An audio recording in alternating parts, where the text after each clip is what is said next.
My name is Cole. Welcome to the second session of the Global Experts Speaker Series at Alpha Secondary. As you know, this opportunity has been organized to celebrate the 70th anniversary of the United Nations. The General Assembly and agencies of the UN provide an arena for member states to discuss and resolve critical issues together. A most critical issue currently is that of the thousands of Syrian citizens fleeing violence and instability of their country to surrounding nations such as Lebanon, Turkey, Iraq, Jordan, and Bulgaria. 25,000 will be welcomed into Canada in the near future, with 3,000 coming to British Columbia. Refugees are those who flee their home countries to escape persecution or danger. Historically, Canada has accepted religious refugees from Russia, Hungarians, Czechoslovakians fleeing revolution, Ugandans, Americans dodging the Vietnam War draft, over 11,000 refugees from Bosnia and Kosovo, and nearly 14,000 people fleeing civil war from Colombia. While we have welcomed many, it is also true that more recently we have seen cuts to refugee health care, detention for some arrivals, and other actions that slow the incoming number of refugees. According to the UN in June, wars, conflict, persecution have forced more people than at any other time since records began to flee their homes and seek refuge and safety elsewhere. Syria is the world's biggest producer of internally displaced people and refugees, with Afghanistan and Somalia in second and third place as sources of refugees. Today, we are incredibly fortunate to have Director Ninette Kelley available to speak with us about the current situation of refugees in the world, specifically from Syria. Ninette Kelley is the director of UNHCR's liaison office in New York. She joined UNHCR in 2002. Prior to her assignment to New York, Ms. Kelley served 5 years as UNHCR's representative in Lebanon, leading one of the most complex refugee operations in history. She is a Canadian and a lawyer. She was very involved with refugees throughout her career, and she has written 2 books about both Canadian immigration and refugee women. I would now like to invite Mr. Grieve, Alpha's Vice Principal, to say a few words to welcome Director Kelley. Good morning. I'm David Grieve, Vice Principal at Alpha Secondary School. We are a school of 1,050 students in Burnaby, and we don't have both an English and French immersion stream. There's never been a more important time to hear from the United Nations about refugees and conflict in the world. In fact, today, as our own country is announcing their strategy and providing details about what we will do as Canadians to deal with the current conflict and problem, we are really fortunate to have the opportunity to speak with you. This is a complex topic affecting Canada and the world, and it's important that we all learn and understand as well as have compassion. I want to extend a very warm and enthusiastic welcome to the Director of the New York Office of the High Commissioner for Refugees, Ninette Kelley. Thank you for being with us today and for giving us the opportunity to interact with you and your organization. Anyway, thank you so much. That was such a great introduction. And I have to tell you, I've been at this in this business for a long time, and this is the first time I've addressed a Canadian classroom. So I've talked to a lot of students, but you know, mostly they've been refugee students. So it's a real delight to be able to talk to you. And I want to tell you that the introduction, the knowledge that was displayed in the introduction to this event by your student representative was among the best I've ever heard. So thank you very much for doing such a good job and doing your homework on that. It really makes us feel great, because often we feel we're telling stories that nobody has thought of or maybe heard about before, but clearly that's not the case with all of you. So thank you for giving us over your lunch hour. I wanted just to ask you for a moment, did you like the film? Yeah. That film really moves me every time I see it, and I want to encourage you, send it on. if you guys have friends or family that you think it might be interesting for them to see, please do pass it on, because those are the stories you saw were really real stories. They're people who are very much affected by having to flee their countries because of conflict or fleeing within their countries. So those are the people we're dealing with every day. I'm going to start with a presentation, but it won't be too boring because you're going to help me with it. Can we put the presentation up? Sure. And then we'll have some time for questions and whatnot after. Who in the class has ever met a refugee? Wow, a lot of you. Do you have any refugees at your school? Because Canada's got a long tradition of taking in refugees. We've been a little bit slower in the last 15 years than we were previously, but there are refugees in Canada and it's important. And I want to tell you this. Oftentimes you'll hear that Canada is a land of immigrants and that we've welcomed refugees, and it's very true. But when I was in Lebanon for 5 years, Lebanon was taking in every week over 10,000 refugees, which was more than Canada received every year at its border. So there's a big difference in terms of what countries do. And what we see in the world today is that most refugees are located in countries that are much more challenged than Canada. They're smaller, they're developing countries, they have much less, and yet they're asked to bear a lot more. Now, I'm sure you guys have been, you know the size of Vancouver Island? Can you picture Vancouver Island like on your maps? And you've been there, right? This is your province. You guys have been there, right? Yes. So Lebanon is not even a third the size of Vancouver Island. It has 4 million people, and it took in 1.2 million refugees, which means that 1 in 4 people in Lebanon now are a refugee, which puts things kind of in perspective.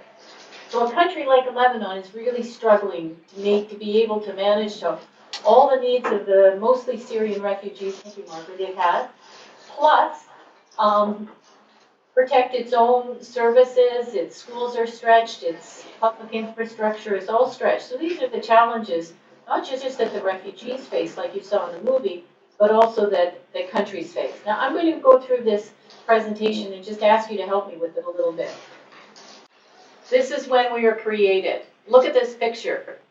What do you notice about this picture? It's the first thing I noticed. Does anybody notice anything about this picture? People. Yeah, there's a lot of people, and they're all men. I always notice that. And, yeah? They're all white. They're all white. It's true. That wouldn't be the case now, by the way. This is an aside. I hadn't planned to say that. But this was, we were created, UNHCR, after the Second World War, and the point of it was to be able to help find solutions for refugees. And it was meant to be just a temporary organization. But since then, we've had to keep on going, and our mandate continues to be renewed. And now if you look at the United Nations, the picture wouldn't look exactly like you're seeing it right there. Now, if you look at the number of refugees, you'll see that over 20 million, we have close to 20 million refugees. And as your student representative noticed, refugees are people who are outside their country of origin. They've had to flee because something's happened in their country. Does anybody know, you see this thing, it says IDPs.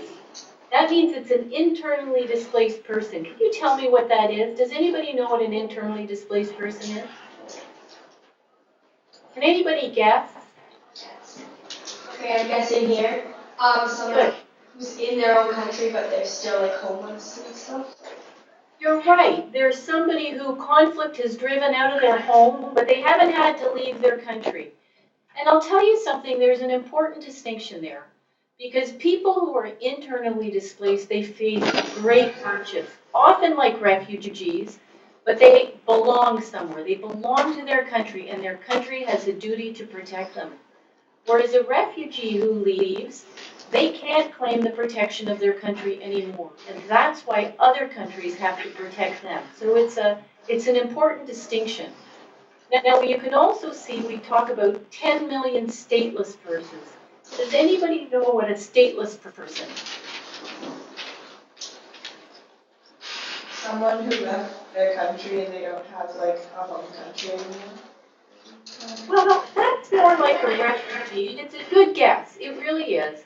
But a stateless person is somebody who could be in their own country, could have lived there for generation and generation, but their nationality isn't recognized. They don't have documents to prove their nationality, or the country in which they live says, I'm sorry, we don't see you as nationals of our country, and so we're not going to consider you as being part of us. That's true for Palestinian refugees. They're considered stateless. You'll see a lot of news lately about Myanmar. You guys know where Myanmar is? It's in Asia. And there's been a lot of persecution against the Muslim population there. So the officials in Myanmar say, you're not part of us. And yet they've been there for 40, 50, 60, 100, 150 years. A person who doesn't have a recognized nationality lives, just imagine it. Think about every time you have to go somewhere and show your identification in order to get a service, in order to get help at the doctor, in order to get a passport, in order to register at school. Stateless persons are persons who don't have that. And so they live in limbo, and then their children live in limbo, and it's a very depressing state to be. And I will give your teacher some information on that in case you want to look at it more generally. But I know you're interested in refugees, so I'm going to tell you that we have almost 2 million refugees, 20 million, and 4 million of them, the largest concentration, do come from Syria. There's a large concentration of refugees from Syria, but there's also some 3 million Afghani refugees. They've been refugees for over 30 years. They're living in Pakistan mostly, and Iran. We also have hundreds of thousands of Somali refugees. These are among the biggest groups of refugees in the world. We have nearly 40 million people that are displaced inside their own countries. And these numbers continue to grow exponentially as we move forward.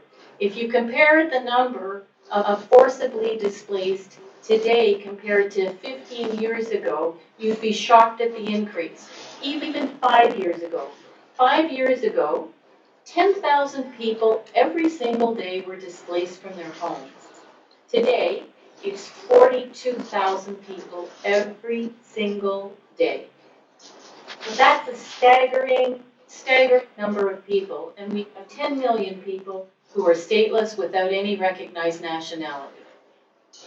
In terms of what UNHCR does, what we work with are all our partners, and we try to say to states, really need to accept your international obligations and provide support to refugees.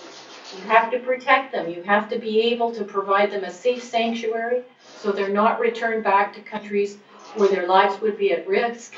You have to safeguard your own citizens, and you have to recognize nationality of people who are on your territory.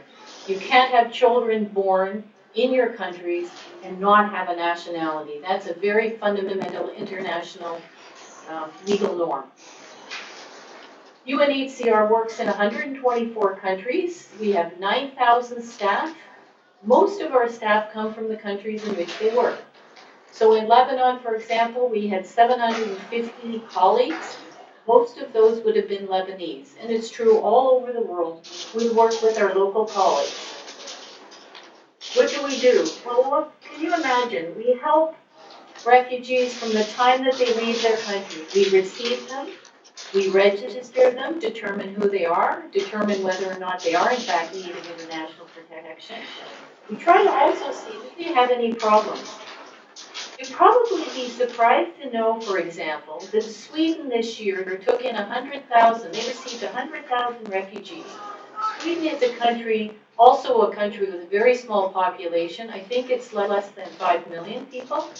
They took in 100,000 refugees, and of that number, 40,000 of those refugees were unaccompanied children.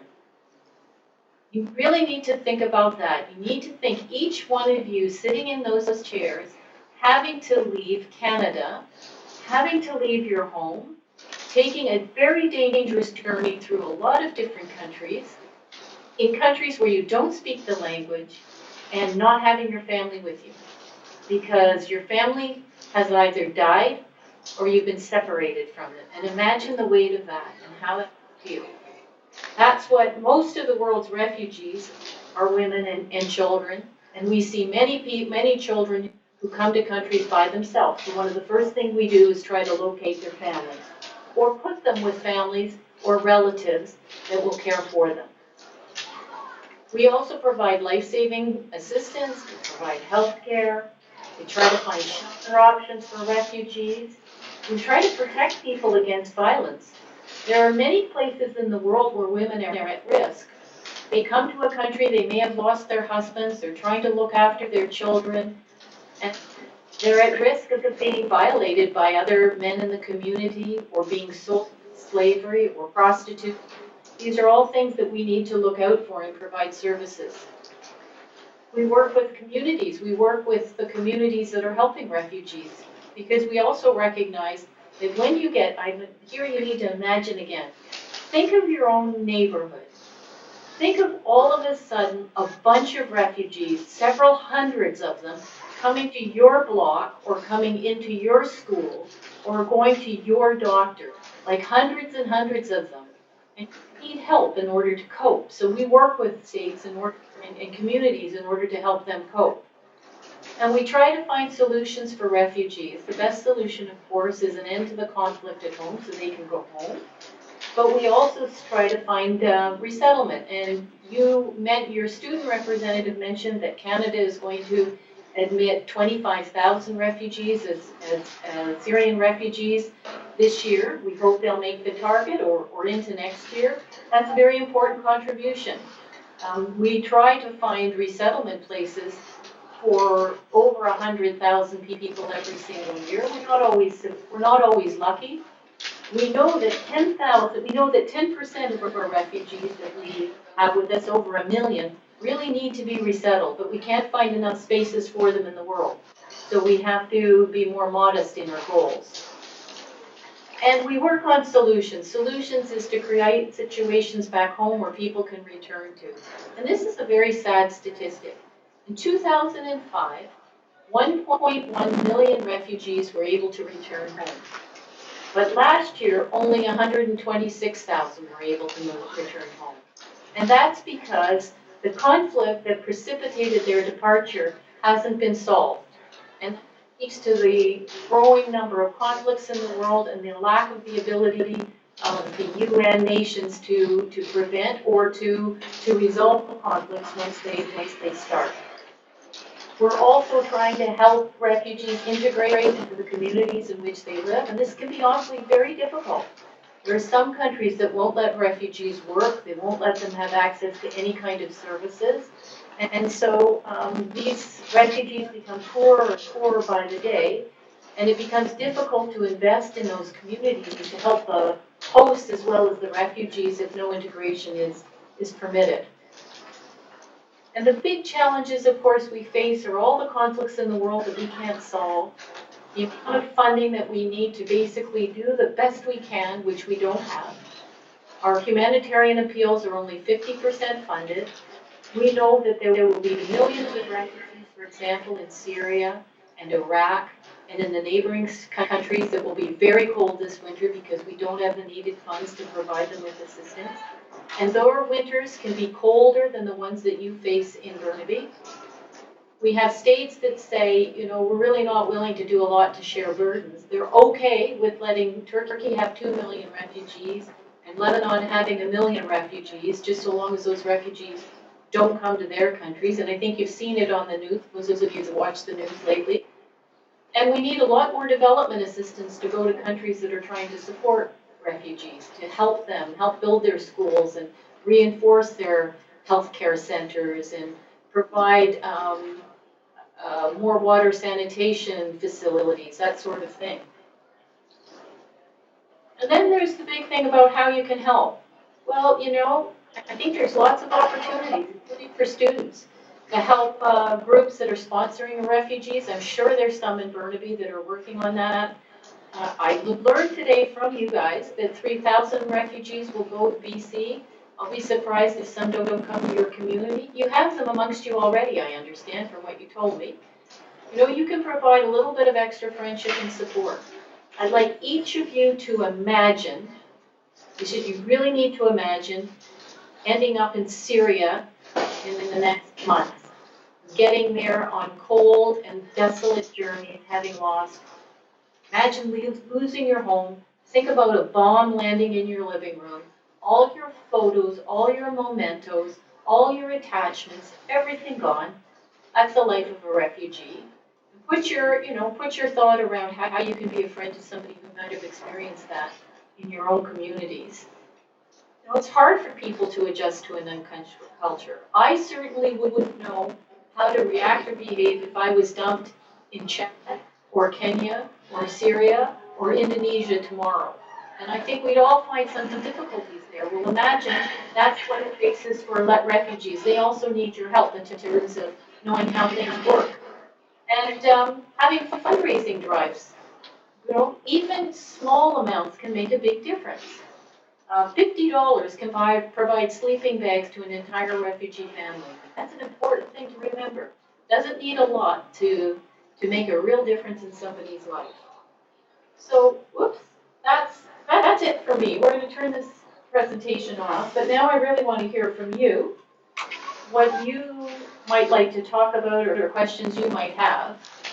And if you're interested, we've got lots of great stories. We can have refugees talk to you themselves through the stories that we have on our website and the materials that will show you what it's like to live in, for example, a refugee camp or a refugee circumstance. My name is Daniel, and I will be facilitating the question and answer session. Please listen carefully for the process to follow. We have 10 minutes for questions. Please remain seated until question period is over. Everyone will be dismissed together. Please raise your hand if you have a question, and I will direct you to the microphone.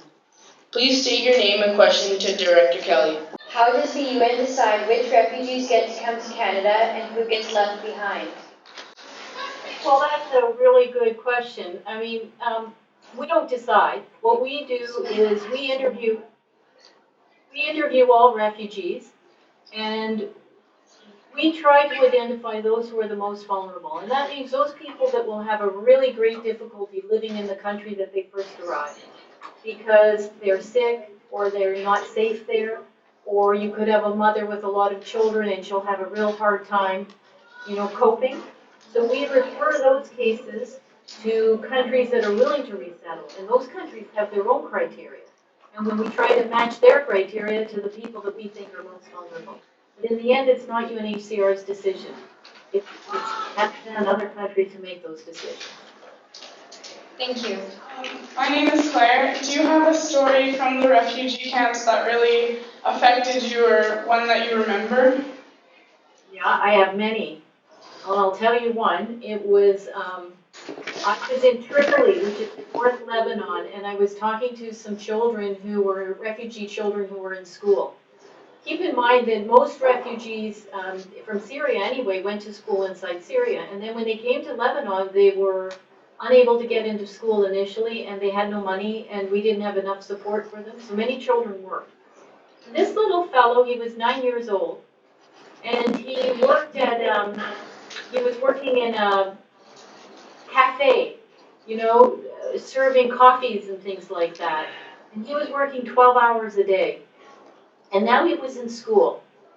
And so I said to him, well, how does it feel being in school? How does it compare with not being in school? And the little boy looked at me and he says, it's the difference between here and the sky. It's the difference between here and the sky for him. So it was huge. And you just see many stories like that of children. You talk to them, you go through most refugees in Lebanon anyway, live in makeshift shelters. They don't live in camps. They put up tents anywhere. And all of them, you'd go into a family's home. They'd have very little heating. They'd have very little food. It'd be cold. And you'd say, what do you need? And they would say, we want an education for our children. So everybody that thinks of going to school in drag, I can assure you it's a bigger drag if you're not in school.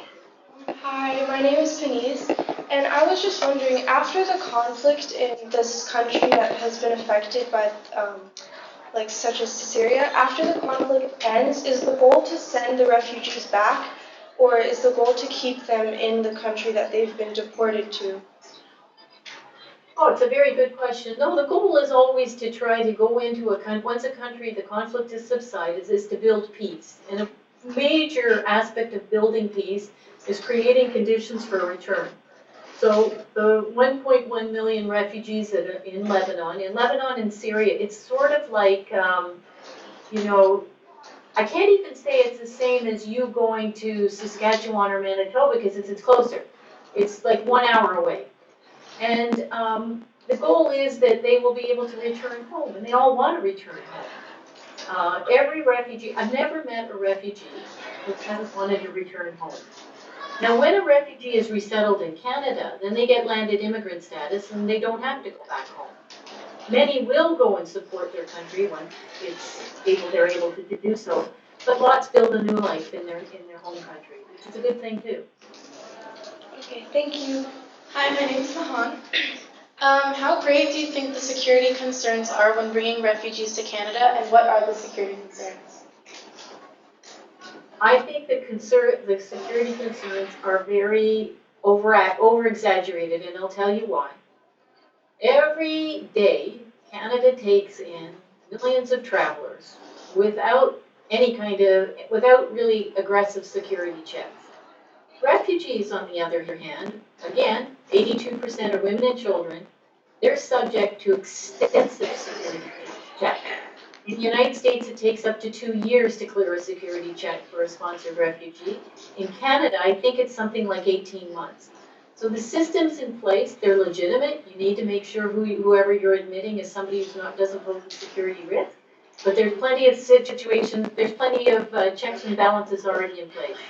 The other thing I would add is refugees are victims of terror. They're not the ones that are propagating it.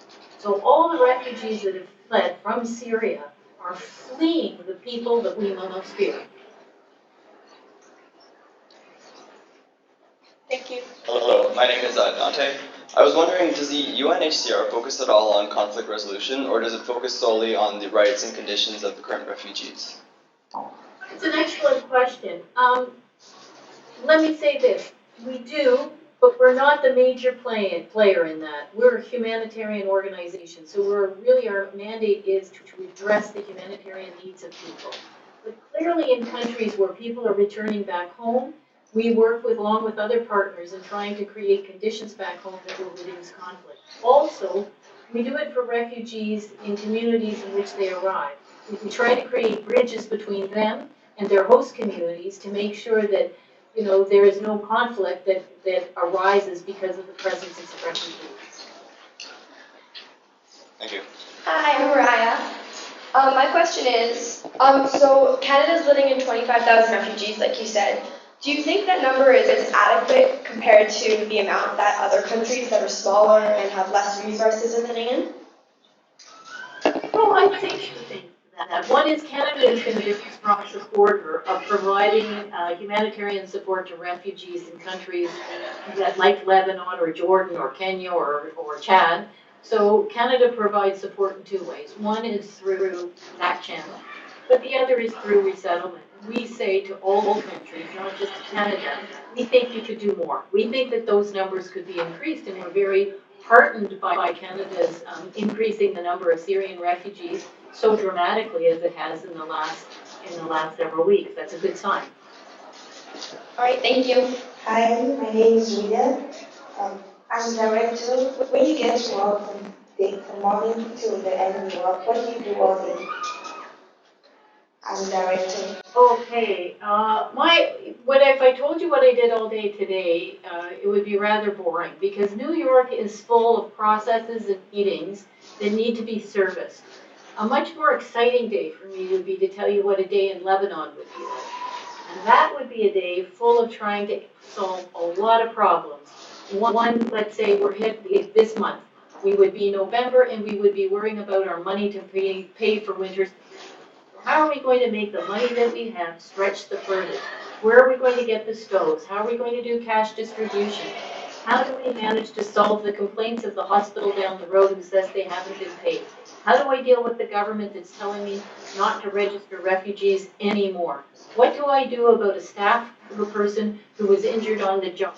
So there it was much more dynamic. No disrespect to New York, but New York's a very exciting place to live. But the day-to-day requirements of this job are very much bureaucratic and process-driven, and not implementation of the kind that most of our colleagues, including myself, have been engaged in the field. Thank you. Hi, my name is Alyssa, and in your opinion, do you think the conflicts with ISIS will be resolved anytime soon, or is it just starting? That's a very good question, too. I mean, I'm not prescient on these things. I think it could go on for a long time, but I think it's also encouraging to see that Russia, the big players, the people that have a stake in the game inside Syria, Russia, the US, Saudi Arabia, Turkey, Iran, they're talking. So I think that bodes well in terms of trying to find a political solution. It's certainly the brightest light we've seen in the past 4 years. Hi, my name's Cole, and my question is, how much would you say it costs to adequately take care of, say, a family of refugees or 100 refugees or so? It's very hard to say, Cole, because the costs of taking care of people vary from country to country. So, you know, the price of a refugee, if you give a refugee cash, let's say, to provide support to that person and their family, it depends what the price of goods are in the country in which they're living. Countries like Lebanon, for example, were very expensive because everything in Lebanon was expensive. If you go to countries in Africa where the prices are relatively less expensive, it's a different cost. So I can't give you an answer that would be very, very informative or reflective. Hi, my name is Holly, and my question is where will most of the refugees be settling in Canada, and do you know if after those refugees are settled in, will we be getting any more? Well, Holly, I'm going to ask you to look that up for me and let me know, because I just don't know. All right. Sorry about that. I really don't know. But maybe our office in Ottawa could tell you. I just don't have, I can't say. And I don't think Canada is committed beyond the 25,000. Hi, my name is Ben, and have you personally ever met any refugees? And if so, does knowing a refugee personally affect how you think they should be sent around the world away from people they know and their loved ones? Well, yeah, I mean, I've met thousands of refugees. And I've sponsored a refugee in Canada many, many years ago. 30 years ago, we sponsored a refugee. And I can tell you, it does make a difference. It makes a difference. It made a difference to my kids and the other people that were engaged in the sponsorship. A refugee is more than just a title. A refugee is a whole experience. And what's really great about when you get to know people who have been refugees is their life story is incredibly rich, very dramatic, and also incredibly inspiring. So whether it affects me in terms of where they should be sent, honestly, I think some of that is a question of personal choice by refugees, where they feel their future lies, just as it would be for you or for me. But what can I tell you? It would be like me asking you, have you ever met somebody who wasn't from Canada? And you would say, yeah. And you know that experience isn't a general one. It's just very specific to the people that you've met and what their experiences have been. I don't know if that answers your question. But you're welcome to ask a follow-up. I think I did. Thanks. Hi, my name is Kayla, and I was wondering, what do you think is the best way to end conflicts in countries like Syria? Well, that's a great question. And I can't give you a silver bullet on that. But I do think that actions need to be taken right up front to create a space for political dialogue. And it seems to me, when you look around the world, conflict is allowed to get rather out of control because states that do have an influence on those countries don't come together to resolve them peacefully and politically from the outset. We also have a situation where people can engage in conflict with impunity and are not bringing them systematically up for prosecution for egregious human rights violations as they should. So that would be two places that I would start if I were ruler of the world, which I would love to be, but I never will be, as my husband always reminds me. Okay, thank you. Hi, my name is Jeff, and my question is, do refugees have a choice of which country they flee to? Or is it sort of like we'll take whatever countries are accepting?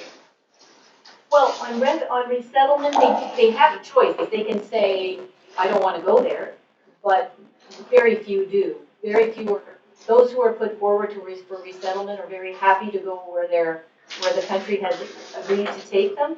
Many prefer to be in countries where they have relatives, and that makes better sense because it helps in their integration and their adjustment. Refugees who just flee to other countries are fleeing bullets, so they're not being so strategic in terms of where they go. Although if you look right now at the Syrian situation crossing the Mediterranean, they want to go to Europe, and they specifically want to go to Germany because their belief is that Germany will be more welcoming to them than France or Britain or Hungary or Croatia or Greece. All right. Okay? Hi, I'm Claire again, and my question is, when the conflict in a country is resolved, if the refugees choose to go back to that country, how do they find the resources and the money and everything to resettle in their country, and how long do you think it takes for a refugee family to properly settle back in? Oh, that's such a good question, and in fact, it's a bedeviling one because we don't have firm statistics on that, but we can tell you that we do facilitate return in terms of we do give refugees money to be able to go back to their home country once it's safe to do so and to start to establish themselves. And generally, when a country is being reconstructed, money, development money and humanitarian money goes in to create the conditions that allow people to reclaim their property, get back work, and get back on their feet. And we've seen it time and time again throughout the world. But in terms of a straight cost estimate, I can't give it to you, nor can I tell you how long it takes. Thank you. Hi, I'm Sydney.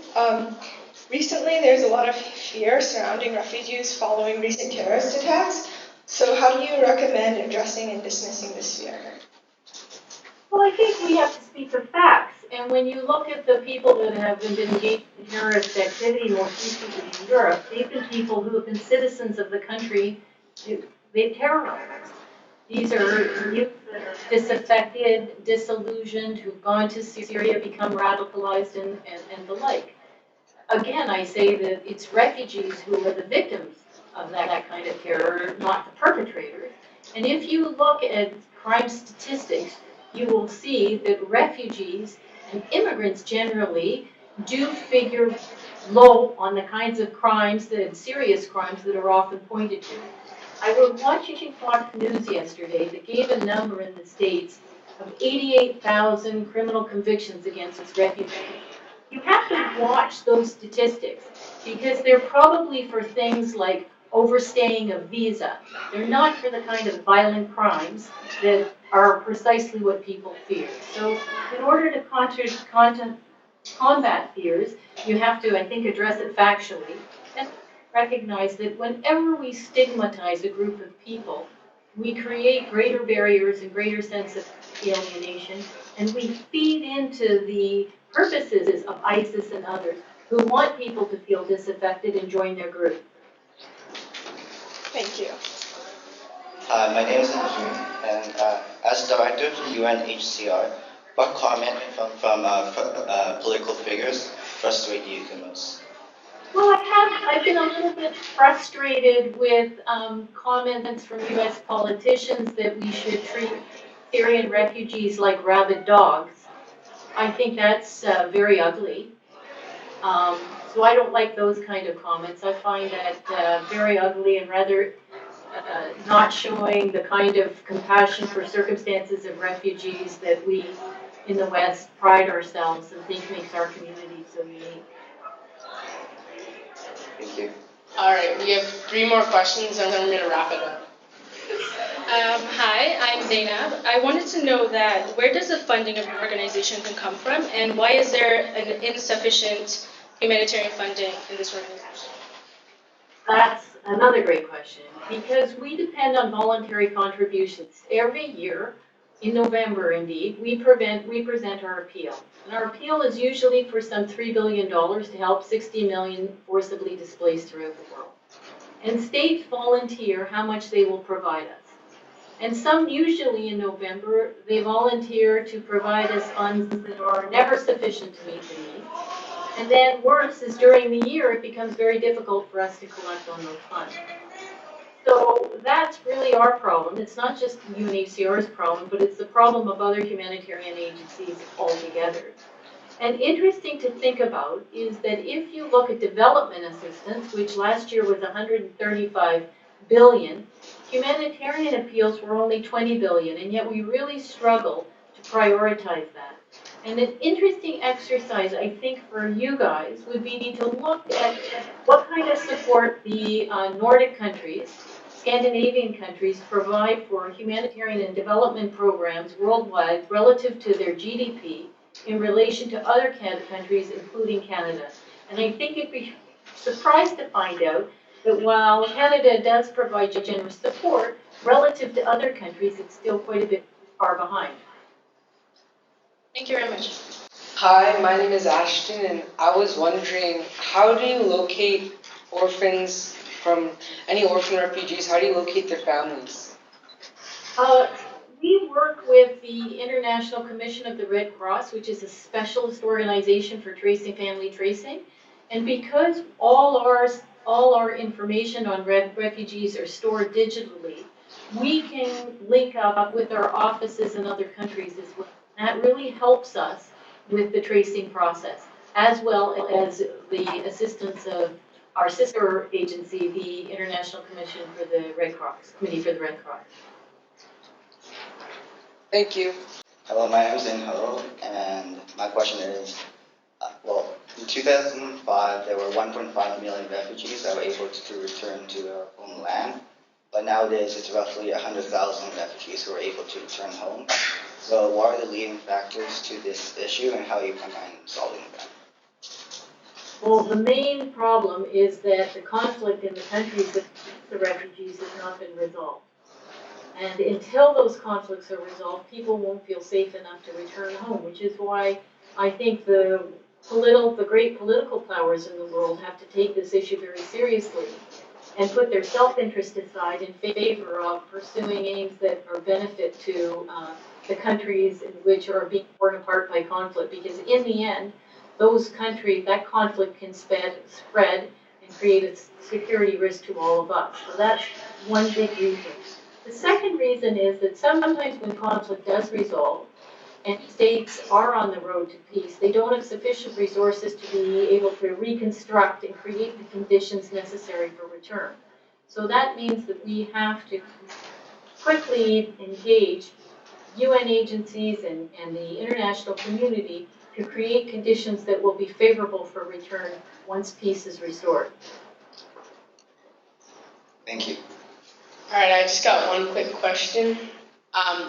Do you think Paris will take in more refugees after what happened? I think there's a big movement in Europe, a big scare movement to try to seal up the borders and not take refugees. And it's something that we're worried about because refugees will continue to come. And we don't want the situation to be polarized. We don't want all people of, let's say, Muslim immigrants to be characterized in a certain way, which we think will be more worrisome for international security than if we are more nuanced and welcoming in our approach. So while I can't speak of France right now because I don't know enough about it, it is a concern that we all share. All right, thank you. Director Kelley, my name is Ben. Thank you very much for connecting with us at Alpha Secondary School today and providing us with your invaluable insights about refugees and the humanitarian situation regarding Syria. What really stood out during the presentation for me was how difficult of a problem it is to find homes for the massive amount of refugees. Also, I will always remember what you said about how most refugees are children. I can't imagine having to leave my country and everyone I know to start a new life, especially as a child. On behalf of all the students and Burnaby teachers and administrators here today, we would like to thank you and show our great appreciation.